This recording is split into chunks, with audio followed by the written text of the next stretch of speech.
If there is one word that people normally don't associate with ADCs, it's agency. We're not here to argue that ADCs are actually the role with the most of it. They're not. They're the role with the least agency in the game, but not by as big of a margin as a lot of players seem to think. Sure, they can't make all the crazy plays that other roles can, but that doesn't mean that you can't have a ton of influence on how a game transpires. In this guide, we won't be going over crazy game-losing mistakes like we often do, but rather more subtle reasons why ADCs are just left in the back seat when it comes to deciding the game's outcome. Let's show you what we mean. For our replays today, we'll be looking at some high gold, low platinum games where both the ADC player and most of their team were ahead of their opponents and in a commanding position to win. That's a dream scenario for any player, but we'll show you how, even with all the tools at their disposal, ADCs are unable to close things out like they should. In our first replay, the Jhin was having the time of his life. The laning phase went really well for him, and he was picking up kills left and right, solidifying a massive lead over his opponents. Not just him, but like we said, his whole team was doing well. They had a substantial advantage in the game.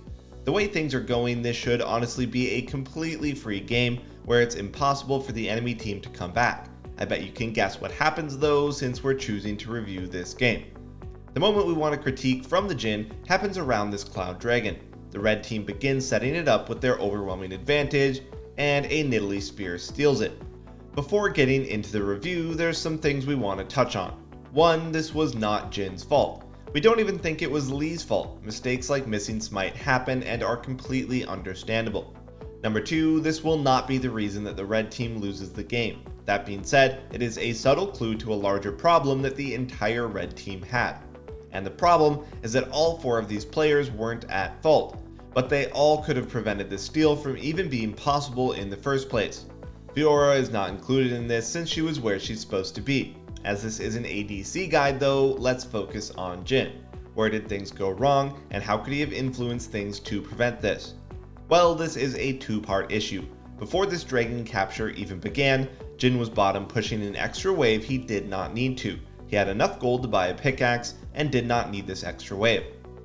As you could see, Jhin barely arrived in time for the dragon, when in reality you always want to arrive early to set up for the objective.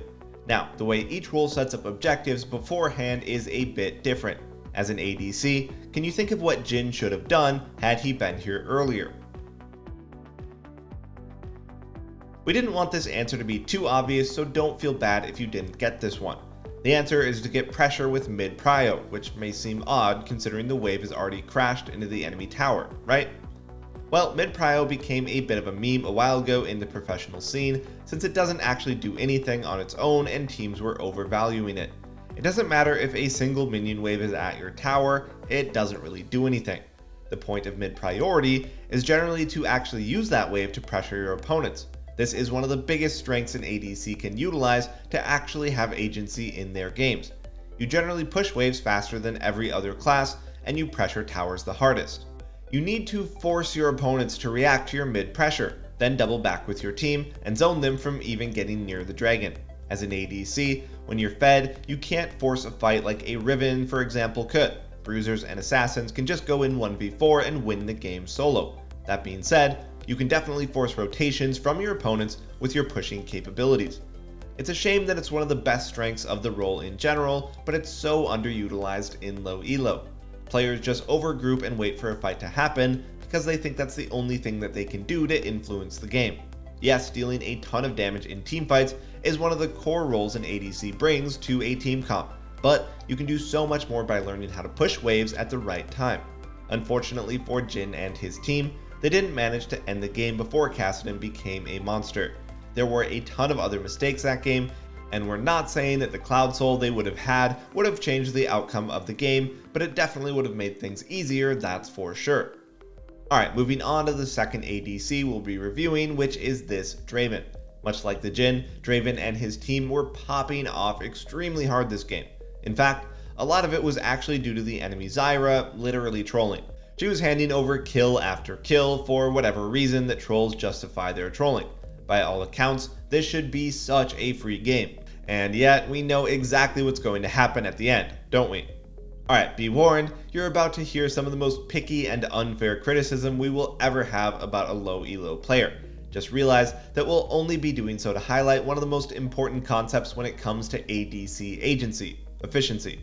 Okay, we start off with Draven's support, Jarvan having a bit of a whoops moment and running it down into the enemy Corki. Draven does his best to get a return kill but doesn't manage to. Here comes mistake number 1, which you should all know by now. After the failed kill attempt, Draven keeps pushing. The tower is way too healthy to take right now, and Draven has other things that he could be doing. Recalling or doing wolves would be correct here, as they're the more consistent choice. Yes, he got a decent amount of damage down on it, but as we've said so many times, what does that even do for you? In fact, he's lucky he wasn't getting ganked while he's overextended so hard to hit the tower. As the next wave comes in, check out these 2 seconds of game time. Did you notice what he did wrong? Well, the Draven clearly thinks that he can play this far up without worry, no? Why not stand over here and hit the wave as quickly as he possibly can so that he can clear it in the fastest way possible? He had a ward over the Raptor camp at the moment, so there's no need to worry about any shenanigans coming over the wall. Instead, he wastes 2 seconds of game time for no reason. After clearing the wave, he once again walks up to the tower that he's very obviously been sieging for a while. It's a real surprise that the enemy team is now here in full force to defend. Realizing that he can't push, he rotates toward the left. When he gets to the river, whoa, buddy, why are you walking this way? The wave and low health tower are up top. The most efficient path would have been this way. Then running into Zyra has cost Draven another 1.5 seconds. Thankfully, she steered him in the right direction though. Oof, that's rough. You were a bit too slow there, Draven. The Yasuo has taken it upon himself to waste his teleport to the wave he was walking toward. Luckily, none of this should matter since the enemy Zyra is trolling though. Draven turns around and just kills her, so all is well that ends well. Now, you may be wondering what the hell the point of all that was. Well, it's not that everything he did was some terrible game-losing mistake, but more so a sign that Draven wasn't really thinking about how to be as efficient as he possibly can, which, as we said, is one of the absolute most important traits for any ADC. Think about all the Smurf footage that you've watched of your favorite ADC streamer or pro players like Uzi, Deft, Teddy, Reckless, whatever. When they're playing well, they seem like an absolute machine on the Rift. They're farming mid, then scuttle, back to mid, wolves, gromp, their mid laner is mid for some reason, no problem, I'm going bot, then enemy Krugs, recall, back to mid, dragon, mid, top wave, top tower. Good ADCs will always tell you that you should be thinking about where you're going next, and how to do it as quickly as you possibly can. What we want to get at with these clips is that low elo ADC players can seem a bit laggy in their decision making. When they do something, it usually takes them a few seconds to figure out what they should do next, and then their execution of that thing that they're doing next is often not efficient either. This leads to situations that normally wouldn't happen if the player was thinking ahead before all their actions. As an example, let's go back to where we left off. After the Zyra kill, Draven paths toward mid, pushes out the wave, and he does manage to get the tower. Let's get this out of the way really fast since it's not part of the main point. If this is a counter argument for you that Draven's earlier pushing was actually justified, then we will get slightly angry with you. That's all. Anyway, after taking the tower, he recalls, but as we said, Zyra is trolling, so he kills her yet again. At this point, he may as well push another wave since it's already here. That's perfectly fine and not a mistake whatsoever. But here's the decision lag that we want to keep pointing out. Clearly, Draven is on autopilot because he walks up after the wave and it takes him a good 5 seconds to realize, what am I even doing here? By this point, it's too late though. The Jarvan Cataclysm has been activated, and a really stupid fight that Draven is forced to help with occurs, all of which occurred over absolutely nothing. At the end of it all, Hecarim comes out with a couple of kills and a massive shutdown, which begins his comeback domination over the game in spite of his feeding Zyra. Alright, let's take a step back and make it very clear what our main point here was, because this overly critical analysis may have left you thinking about what you're even learning anymore. So when you're doing a self-review, you should be looking for minor delays and inefficiencies like the ones that we discussed that Draven was making. They're not disastrous mistakes by any means, but wasting time like this is far from ideal as an ADC player. Consider that example we made of a good ADC and how they rotate all over the map seamlessly. Let's say each wave and camp that they farmed took them 1.5 seconds longer than it should have. Then afterwards, it took them another 1.5 seconds to make their next choice. Within a period of 12 decisions or so at an average of 3 seconds wasted each time, that's 36 seconds of game time that is lost pressuring the map. Don't get us wrong, high elo players aren't perfect either. Even the best of them waste some time, but it is something that they try to minimize as much as possible. Playing ADC is about farming and pressuring lanes as efficiently as you're able, and wasting time loses you valuable agency in your games. It's subtle and not something people immediately think about, but it's definitely one of the major reasons ADCs don't feel like they can carry.